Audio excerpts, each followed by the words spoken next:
अस्सलाम वालेकुम नाजरीन, मैं हूं किरण खान। आप देख रहे हैं देसी टीवी यूएस से। आए नजर डालते हैं आज की खुसूसी रिपोर्ट की जानिब।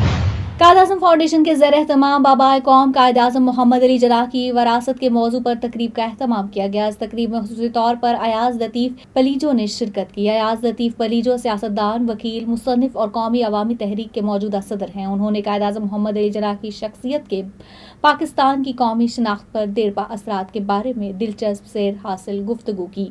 ये तकरीब कायद-ए-आज़म फाउंडेशन के हॉल में हुई जो 1535 West Loop South suite 150 Houston Texas में वाक़ है। तकरीब का आगाज़ ठीक 4 बजे हुआ, जिसमें बड़ी तादाद में लोगों ने शिरकत की।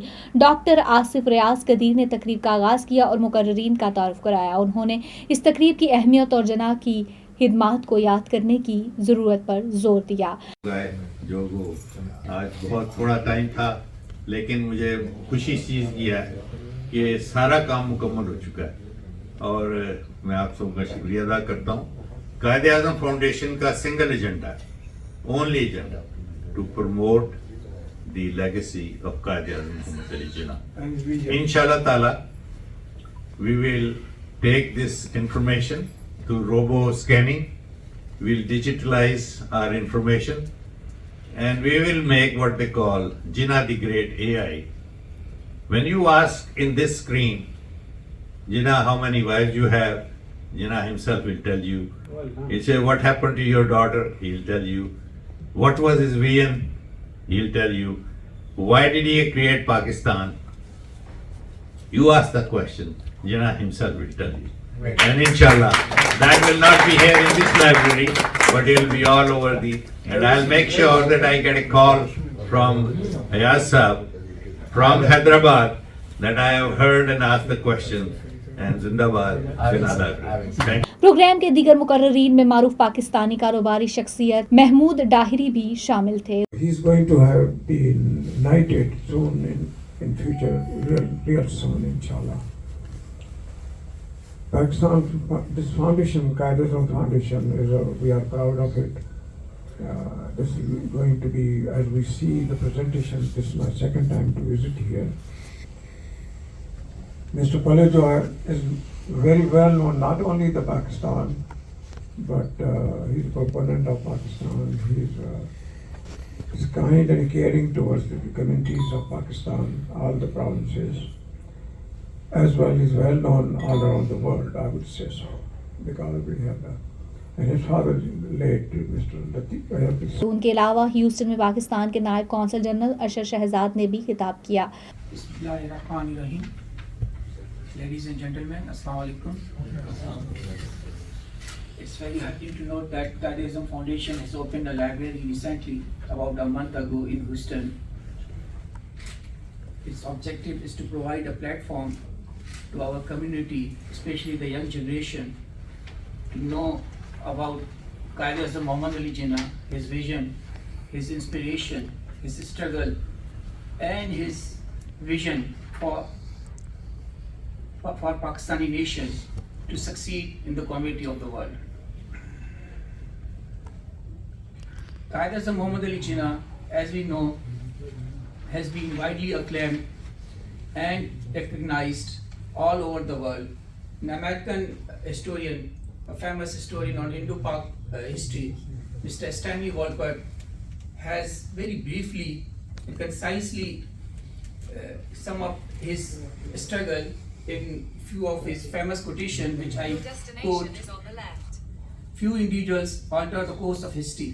अयाज लतीफ़ पलीजो ने अपने खिताब में कायद-ए-आज़म मोहम्मद अली जिन्ना की शानदार क़यादत की खुसूसियात पर रोशनी डाली, उनकी इंसाफ की तलाश और लोगों के हुकूक़ के लिए उनके गैर मुतज़लज़ल अज़्म के बारे में बात की। उन्होंने आज के सियासी मंजरनामे में जिन्ना के उसूलों को अपनाने की अहमियत बयान की और हाज़रीन पर जोर दिया कि वो शहरी ज़िंदगी में ज़्यादा फ़ाल तौर पर शरीक हों और जिन्ना के मंशूर में जमहूरी इक़दार को बरकरार रखें।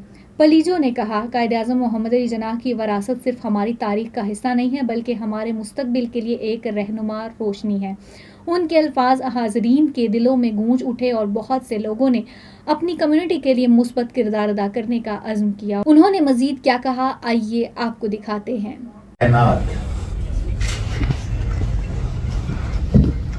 यूनिवर्स कोई 4 अरब 60 करोड़ साल पुरानी है, ±10। उन 4 अरब 60 करोड़ सालों में करीबन 2 अरब साल जिंदगी मौजूद नहीं थी। जमीन थी, पानी था, पहाड़ थे, जिंदगी नहीं थी।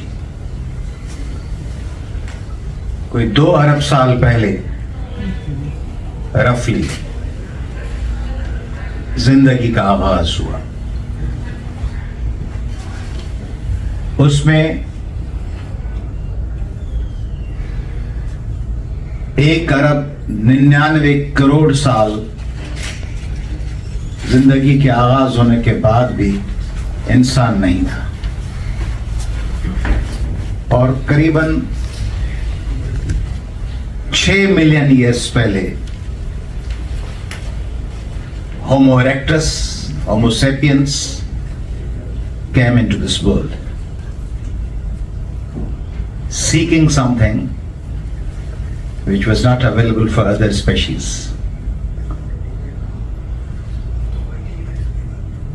उन 60 लाख सालों में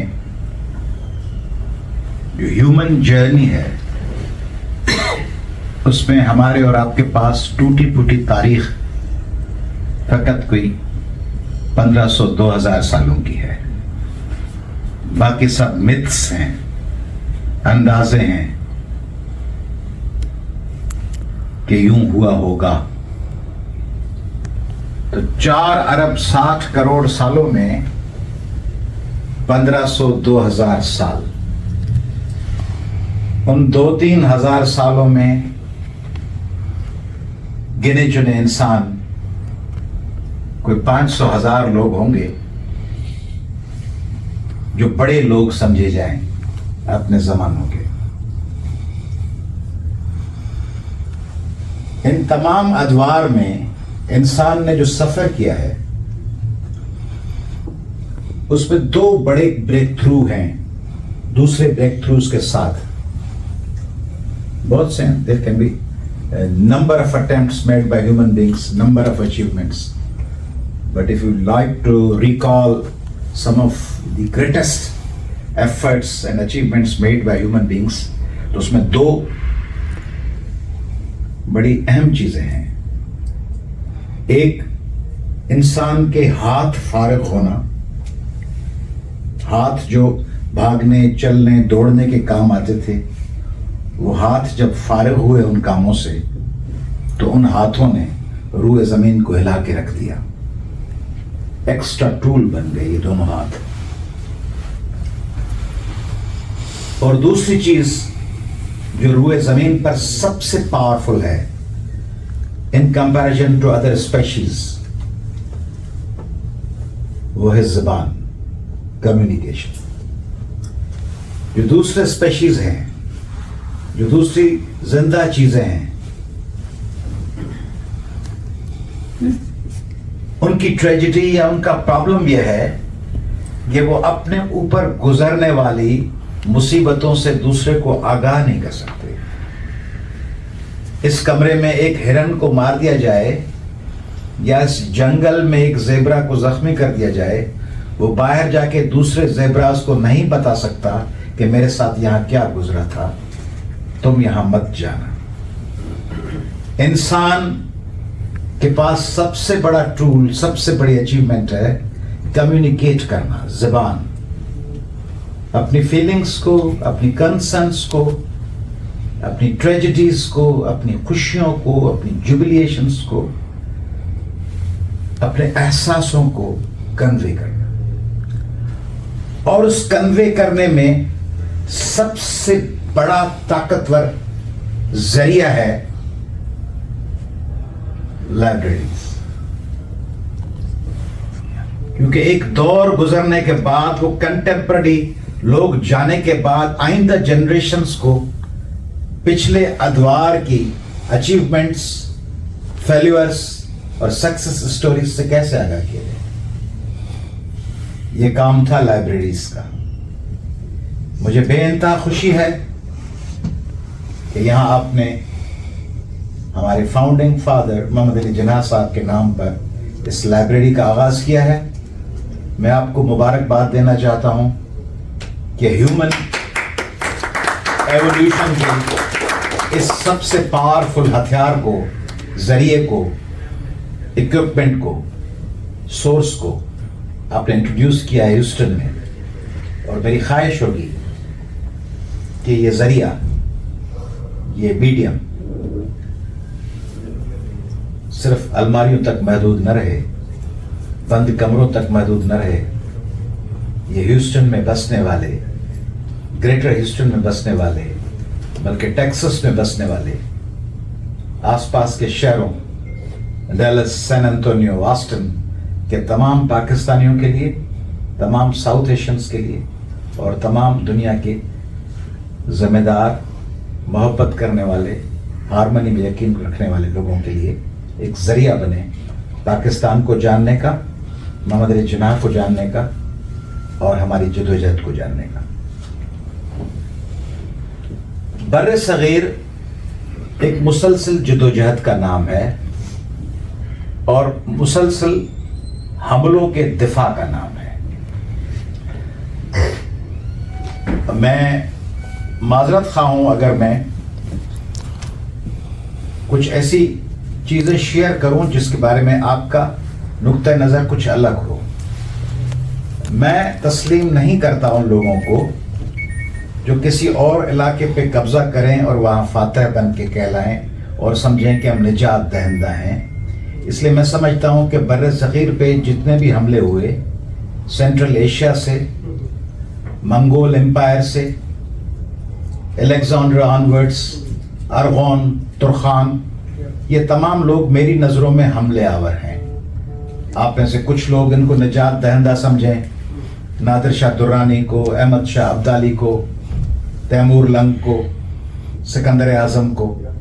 میری نظروں میں وہ ایکسپینشن کے لیے، انویٹ کرنے کے لیے آئے اور انہیں قبضے کیے.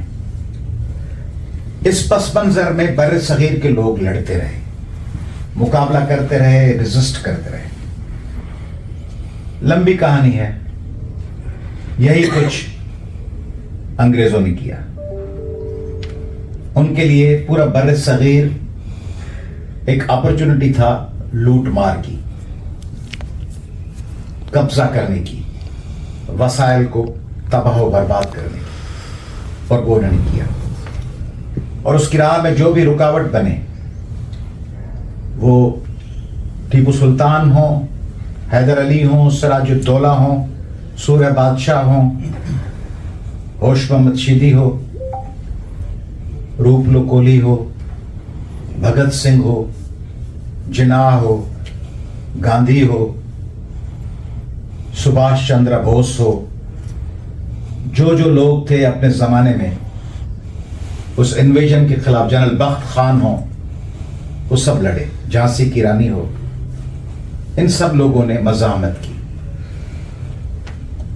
تاریخ کی بدقسمتی یہ ہے کہ تاریخ ہمیشہ فاتحوں کو یاد رکھتی ہے. Defeat is an orphan and victory has many godfathers. فتح کے تمام لوگ وارث ہوتے ہیں، شکست یتیم ہوتی ہے، اس کا کوئی پرسان حل نہیں ہوتا، کوئی یاد نہیں رکھتا.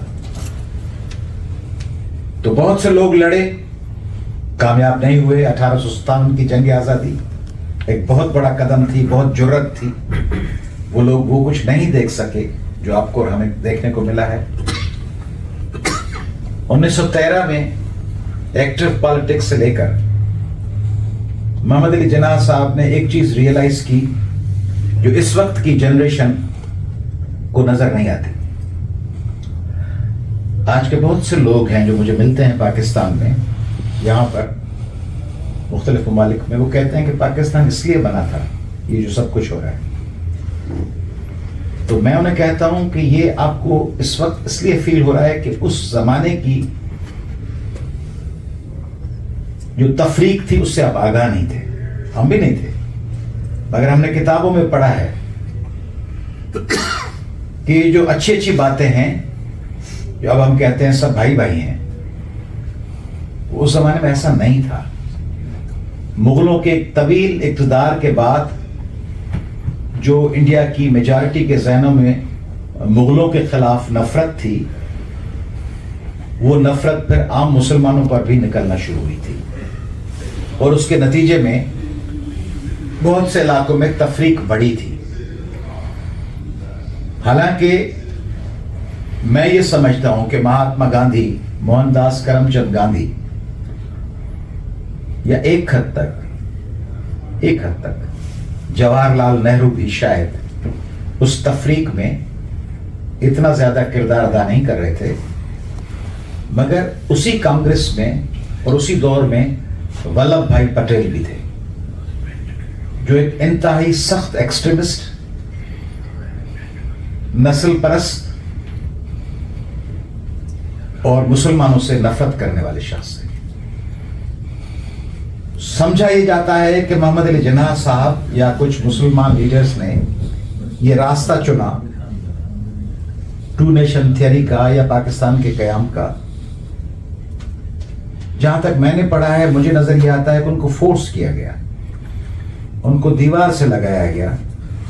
ولبھ بھائی پٹیل جیسے لوگوں نے جو انتہا پسند اقدامات کیے، اس کے نتیجے میں جو انسیکیورٹی فیل ہوئی اس وقت کے مسلمانوں کو،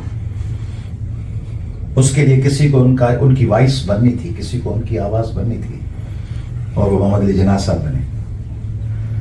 1940 کی جو قرارداد ہے،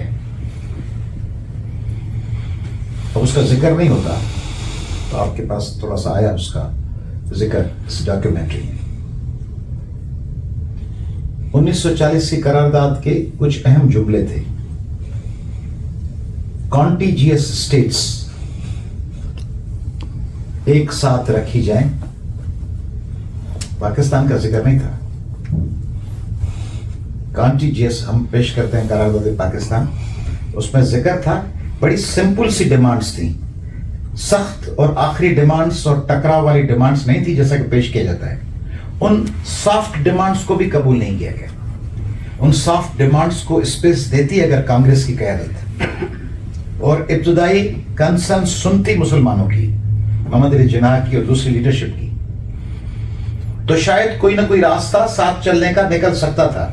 مگر جو سمپل اور پرائمری قسم کے مطالبات تھے، ان کو بھی دیوار سے لگایا گیا. مرض ٹکراؤ کا، تفریق کا بڑھتا گیا. اس لیے یہ کہنا کہ بر صغیر کو توڑنے کی خواہش محمد علی جناح صاحب کی یا ان کی ٹیم کی تھی، میں نہیں سمجھتا ایسا تھا. آخری حد تک وہ کوشش کرتے رہے کہ ہندو اور مسلمز ایک دوسرے کو اسپیس دیں، تفریق نہ ہو، ریسزم نہ ہو، ٹکراؤ نہ ہو، لوگوں کو ساتھ رکھا جائے. انگریزوں کے خلاف جو ایکسٹرنل فورس تھا، اس کے خلاف اتحاد برقرار رکھا جائے. مگر وہ جو رویہ تھا ولبھ بھائی پٹیل اینڈ کو کا، انہوں نے ایسا ماحول پیدا کیا. اس لیے 1940 کی جو قرارداد تھی، اس میں جو الفاظ استعمال ہوئے ہیں، آٹونامس اینڈ سوورین اسٹیٹس، خود مختار،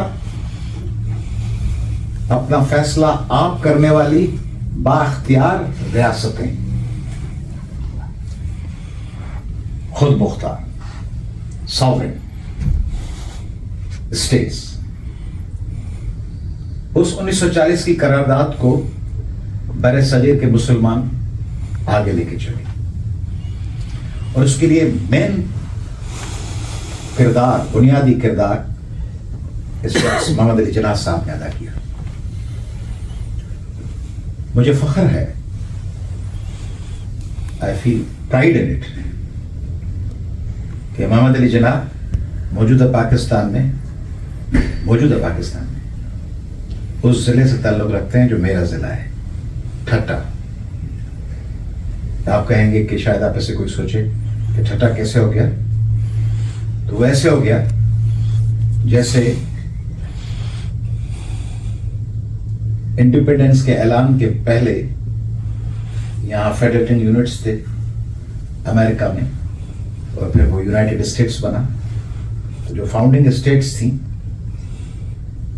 उनमें से बहुत सी बरकरार रही, बाकी बाद में दूसरी स्टेट्स शामिल हुई। ये आपका टेक्सास, ये अभी बाद में लिया गया।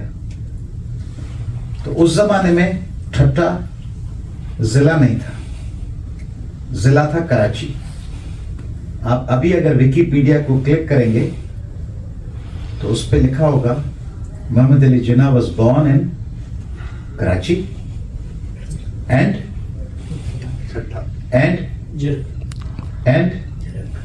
मुंबई प्रेसिडेंसी। वजह यह है कि उस वक्त कराची मुंबई प्रेसिडेंसी का हिस्सा था, तो उसका उस वक्त बॉम्बे प्रेसिडेंसी। तो अब कोई कह दे कि बॉम्बे में पैदा हुआ है, बॉम्बे में पैदा नहीं हुआ, कराची बॉम्बे प्रेसिडेंसी का हिस्सा था, और ठट्टा कराची का हिस्सा था, और झिरक ठट्टा का हिस्सा था। तो अगर यहाँ कोई केटी में पैदा हो जाए और आप कहते हैं कि वो ह्यूस्टन में पैदा हुआ है या टेक्सास में पैदा हुआ है, और आगे चल के कोई आपको कहे कि मैं शुगरलैंड में पैदा, आपके शुगरलैंड में तो हुआ ही नहीं है, तो ह्यूस्टन में हुआ है। तो शुगरलैंड जो है वो ह्यूस्टन का हिस्सा है, और केटी भी ह्यूस्टन का हिस्सा है।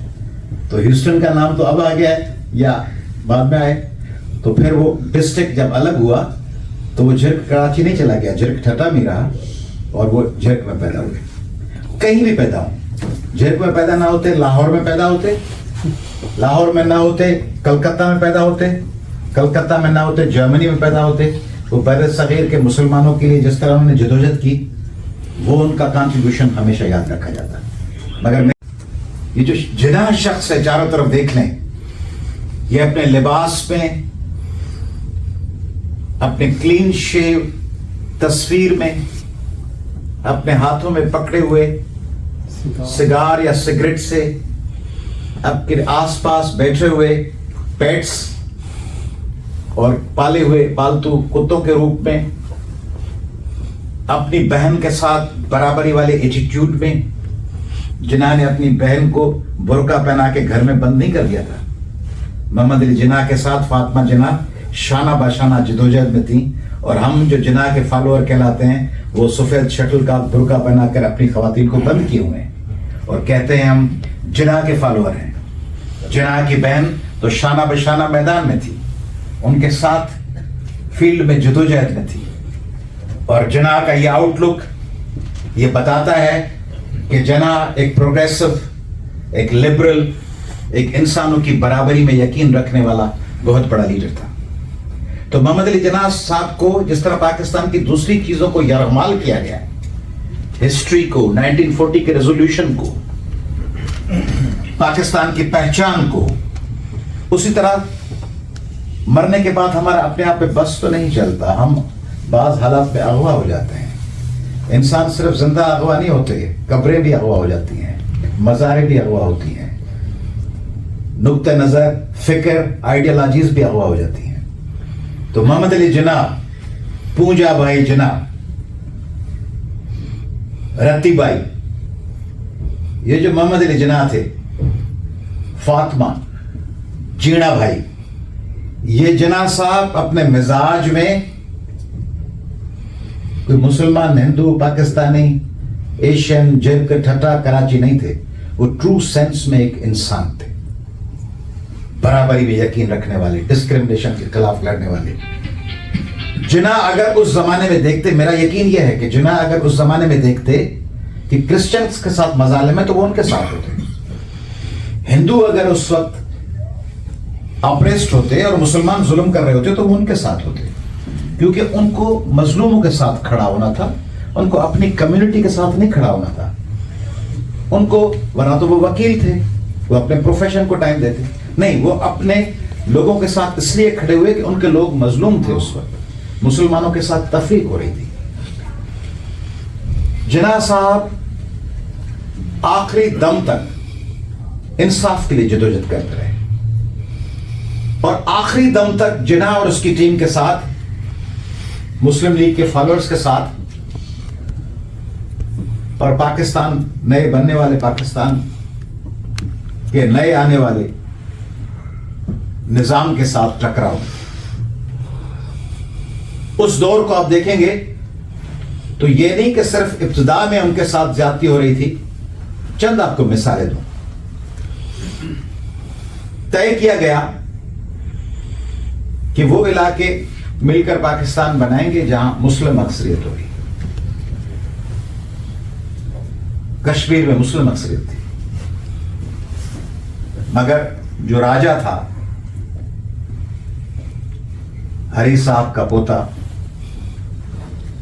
وہ چونکہ مسلم نہیں تھا تو کہا گیا کہ وہ مسلم نہیں تھا، ہندو تھا، کہا گیا کہ راجا ہندو ہے تو کشمیر بھارت کا حصہ ہونا چاہیے. پاپولیشن کشمیر کی زیادہ مسلمانوں کی تھی. چلیں یہ رول اسٹیبلش ہو جائے کہ بھئی اگر رولر ہندو ہے تو پاپولیشن کوئی بھی ہو تو جس مذہب کا رولر ہو وہ اس ملک کے ساتھ جائے گا. مگر نہیں، جب حیدرآباد دکن کی بات آئی تو نظام مسلم تھے، نظام آف دکن، آبادی کی اکثریت ہندو تھی، تو وہاں اس لا کو الٹ دیا گیا. وہاں کہا گیا کہ چونکہ پاپولیشن کی اکثریت ہندو ہے اس لیے حیدرآباد دکن انڈیا کے ساتھ رہے گا.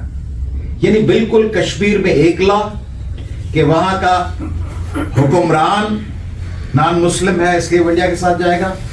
Population regardless of population. At the same time when it came about Hyderabad Deccan, they said Hyderabad Deccan would remain a part of India because the very population of Hyderabad Deccan is Hindu population. Junagadh as well. Junagadh as well. And when it came for Gurdaspur, تو گرداسپور کے لیے فقط دو بڑے arguments تھے ان کے پاس.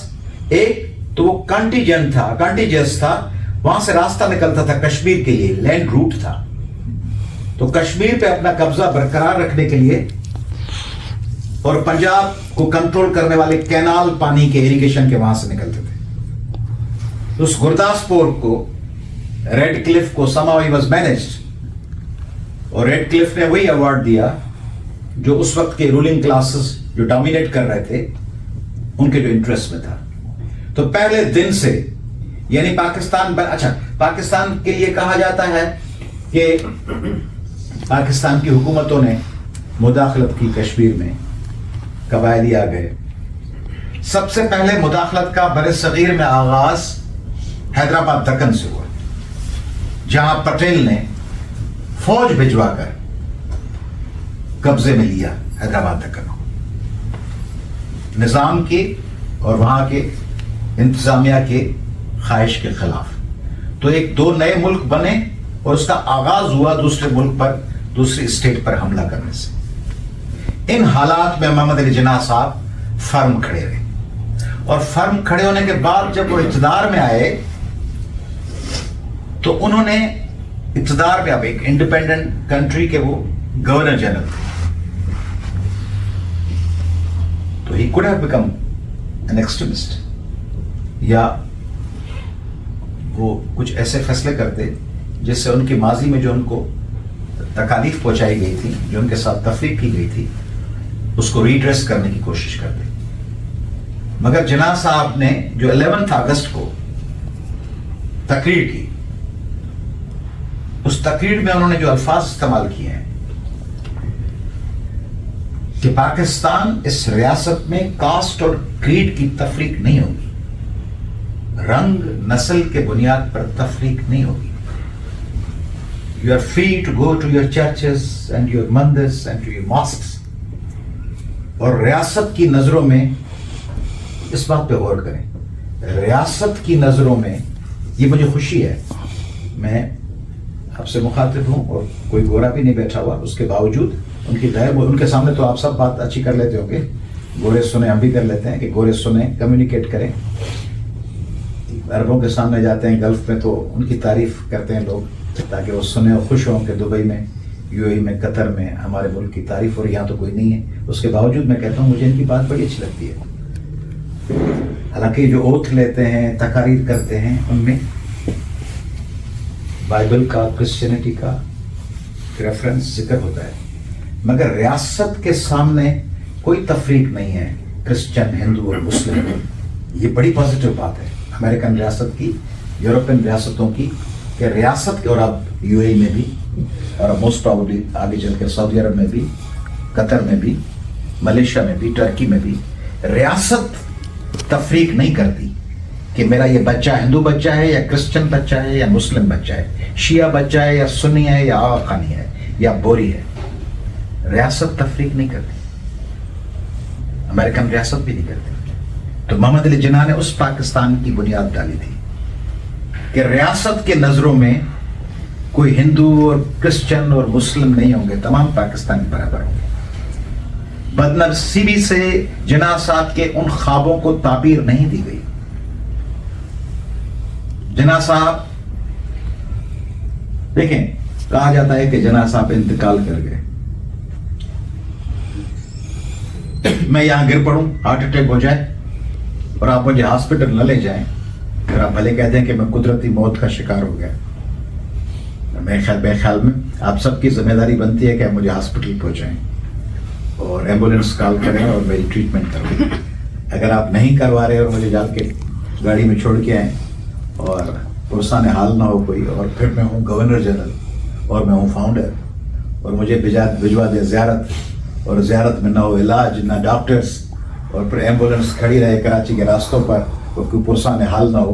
बहरहाल जो कुछ हुआ वो एक इंतहाई अफसोसनाक तारीख का हिस्सा है। जिन्ना साहब के बाद पाकिस्तान संभल नहीं सका।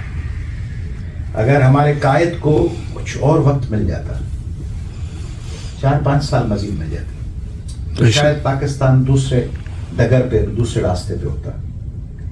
लियाकत अली खान साहब 4 साल हुकूमत कर पाए, फिर उनको निशाना बना दिया गया। उसके बाद आप देखें, ख्वाजा नाज़िमुद्दीन 1.5 साल, मोहम्मद अली बोगरा 2.5 साल, चौधरी मोहम्मद अली 1 साल, वजीर आजम आ रहे हैं, वजीर आजम 1.5 साल, नाज़िमुद्दीन 2.5 साल, बोगरा 1 साल, चौधरी मोहम्मद अली 1 साल, ये नहीं 12.5 महीने, 11.5 महीने, 1 साल चौधरी मोहम्मद अली, 1 साल हुसैन शहीद सोहरवर्दी। 55 दिन आया चुंदरीगर, 1 साल फेरोज खान नून, 13 दिन नूरुल अमीन, वजीर आजम। फिर आप कहते हैं, आप यानी हम सब कहते हैं कि भाई तरक्की नहीं हो रही, किसी को मौका ही नहीं दिया गया। जो आए उसको पकड़ के पटक के हिला के, जुल्फकार अली भुट्टो फांसी चढ़ गए, नवाज शरीफ हट गए, सब लोग जो आते हैं, मोहम्मद खान जो जो बरतरफ बेनजीर शहीद कर दी गई। अभी एक प्राइम मिनिस्टर और जेल में है, एक शायद कुछ अर्से के बाद जेल में चला जाए। सदर भी जेल में थे पिछले दिनों। तो जब हम दूसरे ममालिक के साथ अपने को कंपेयर करते हैं तो हम कहते हैं उन्होंने ये किया, उन्होंने ये किया। उनको ये करने का मौका मिला, उनको ये मौका मिला कि अच्छा काम करें तो अच्छा काम कंटिन्यू करें, और अगर न करें तो लोग खुद उनको हटा दें। मगर जब आप लोगों को खुद जबरन हटा देते हैं तो सिंपैथी पैदा होती है और टकराव भी पैदा होता है। तो एक तरफ ये हो रहा था, दूसरी तरफ एक इनकेपेबल, एक इंतहाई, यानी काउंसलर बनने का अहल भी ना हो, वो गुलाम मोहम्मद 4 साल बैठा रहा गवर्नर जनरल बन के, जिसके मुंह से राल बह रही है, जो अपनी मर्जी पे, उसके लिए पढ़े जाके कुदरतुल्लाह शाह की किताब शहाबनामा, तो पता चलेगा कि पाकिस्तान मुल्क, और पाकिस्तान ये वाला नहीं, ईस्ट और वेस्ट पाकिस्तान, उनके ऊपर क्या कौन बैठा हुआ है? मलक गुलाम मोहम्मद बैठा हुआ, रानी बेटी, रानी का आशिक जनरल यया बुलवा रहा है उसको, यो आ जाओ, वो आ जाए, फला शहनशाह ईरान आ रहे हैं, अदाकारा नीलो को बुलवा लो, वो रक्स करेगी। क्या था, क्या हिसाब था, किस किस्म के लोग थे, और किस किस्म के लोगों को हमारे और आपके बुजुर्गों ने चलने दिया, क्योंकि उस वक्त हमारे दादा परदादा थे ना, या वालिदैन, उन्होंने इनको टॉलरेट किया। तो ये जो मोहम्मद अली जिन्ना साहब की जदोजहद थी, उनकी जो स्ट्रगल थी, उनकी जो कोशिशें थी, उनको हमने अपनी तरफ से जान लड़ा दी है उनको तबाह करने के लिए।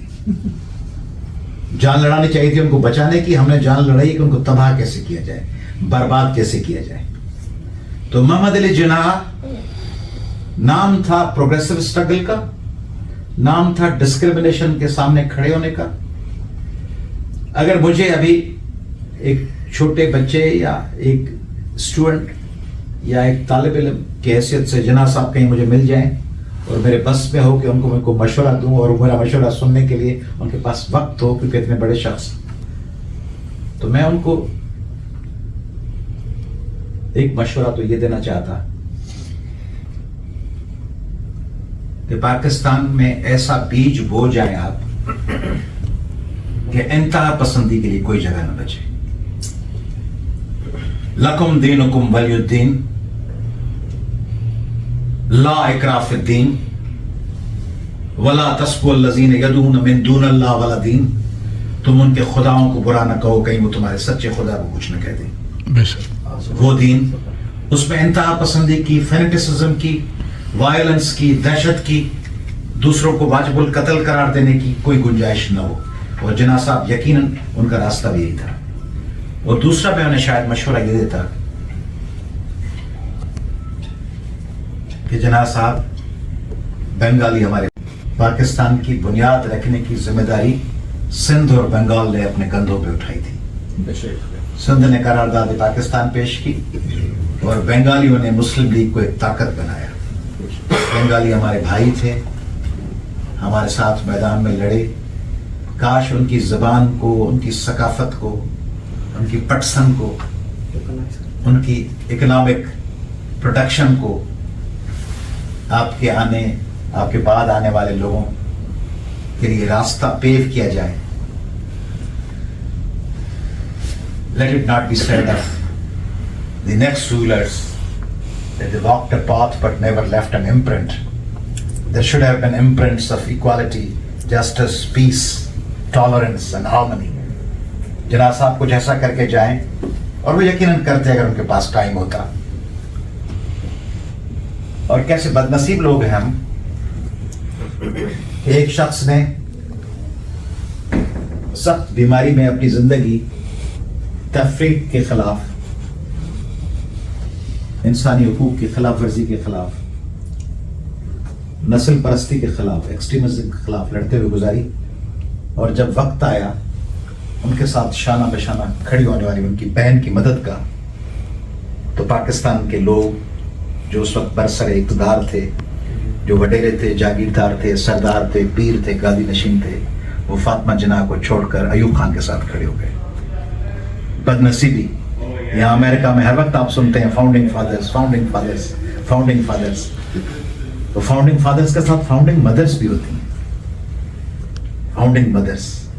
तो ये जो फाउंडिंग मदर थी फातिमा जिन्नाह, उसके सामने हम सब और हमारे बड़े अयूब खान के साथ खड़े हुए।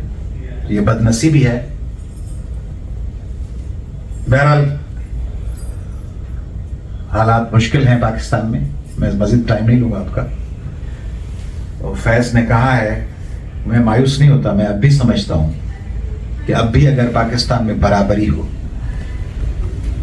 भाई हैं भाई हैं भाई हैं भाई हैं करके सबके वसाइल न लूट लें, भाई हैं भाई हैं चुप हो जाओ, भाई हैं, मेरी जेब में हाथ डालेंगे मैं पकड़ लूंगा हाथ आपका। आप में से किसी का मोबाइल लेके मैं जाऊंगा, आपका ओ भाई बेटे इधर मोबाइल वापस करो, नहीं भाई हैं भाई हैं भाई हैं, मोबाइल लेके मैं जा रहा हूँ। भाई भाई नहीं हम भाई हैं इस बुनियाद पे कि आपकी चीजें आपकी, मेरी चीजें मेरी।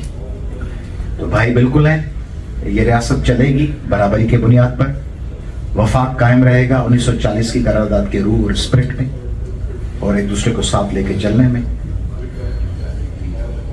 फैज ने कहा है कि हम पर तुम्हारी चाह का इल्जाम ही तो है,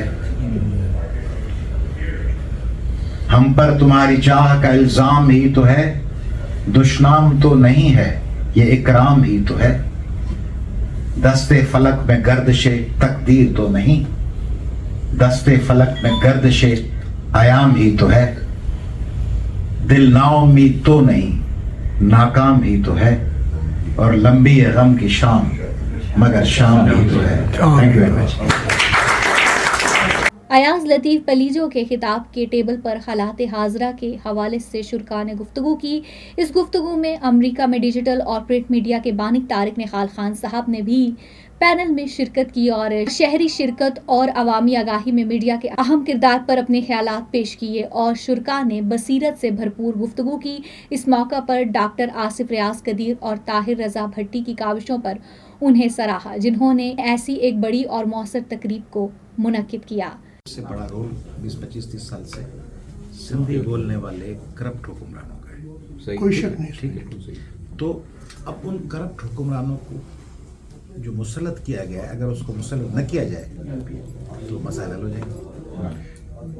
آپ جو یہاں سے کاؤنسلر آپ کے سروں پہ مسلط ہو جائے کسی آپ کی کمیونٹی کا یہاں پہ، اور وہ ایسی پالیسیز بنائے تو آپ ریوارڈ کریں گے نا، اس کے بجائے کسی اور کو لے کے آئیں گے.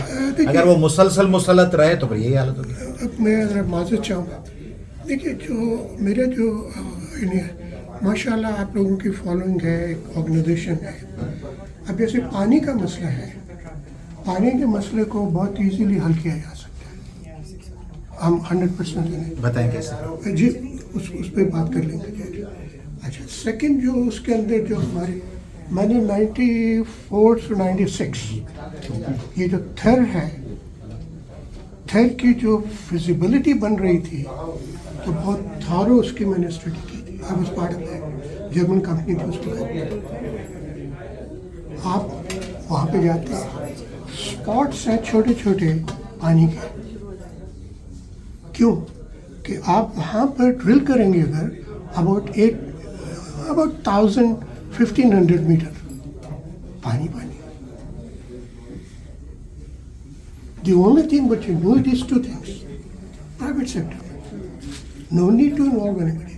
اور یہ بات جب ارباب رحیم تھے وہ چیف منسٹر، ان کو بھی ہم نے رکھی تھی. آج آپ سے موقع ملا ہے. Thank you very much for inviting me. I am grateful. Desi TV USA سے فی الوقت اتنا ہی. مزید اپڈیٹس کے لیے دیکھتے رہیے دیسی TV U S A. Helping Hand USA is a community that is guided by gratitude. A community that sees blessings beyond just tables. It's Muslims for humanity. Let's make this Ramadan a testament to the gratitude we all share. Join us to provide orphan support, healthcare, education and training, shelter, and much more. Give your zakat today at hhrd.org/Ramadan.